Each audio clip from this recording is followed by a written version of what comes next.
Abolition was the great moral issue of the day.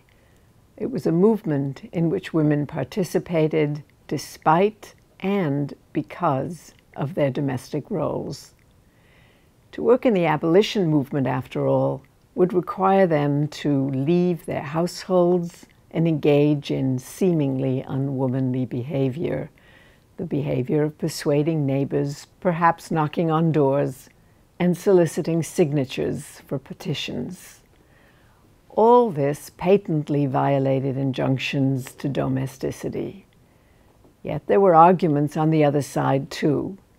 Slavery, after all, was morally repugnant, denying even a soul to other human beings. It made marriages impossible, destroyed families, removed children from mothers, and licensed sexual misconduct. Joined together by a common commitment to motherhood, women in large numbers did not hesitate to let their voices be heard. This token, issued by the American Women's Anti-Slavery Society, captures the appeal to motherhood. Here we see an African-American woman kneeling and asking, "Am I not a woman and a sister?" The appeal resonated with thousands of women determined to preserve the special status of women and mothers. Among the women who made the transition from what we might call moral virtue to moral reform were the Grimke sisters of South Carolina, Angelina and Sarah. Recruited by the American Anti-Slavery Society after they left their South Carolina slave-holding family, they engaged at first with Quaker friends in the campaign against slavery. As recruits in the abolition campaign, the Grimke sisters at first spoke in private homes and to women only. Soon, however, they began to use unladylike methods to achieve their goals. They were popular speakers eager to attract large audiences, so they began to address audiences in churches and public halls. These audiences were sometimes mixed. They testified in front of state legislators, and they wrote public letters and tracts under their own names. Finally, they committed what turned out to be the cardinal sin. In 1837, when Angelina Grimke got up on a platform and melded women's rights with the rights of enslaved peoples, criticism came from all quarters, including the organized Congregational Church.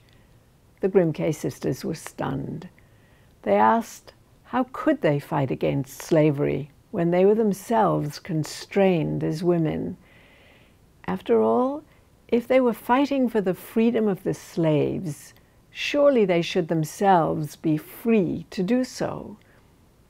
Powerless to do much about it as long as they were subservient, neither the Grimke sisters nor the women they attracted realized that they were launching the women's rights movement. And that movement would ultimately result in loosening the bonds of domesticity.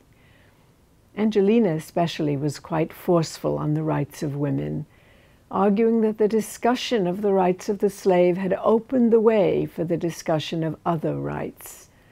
In her words, the ultimate result would be, most certainly, the breaking of every yoke, letting the oppressed of every grade and description go free, an emancipation more glorious than the world has ever seen.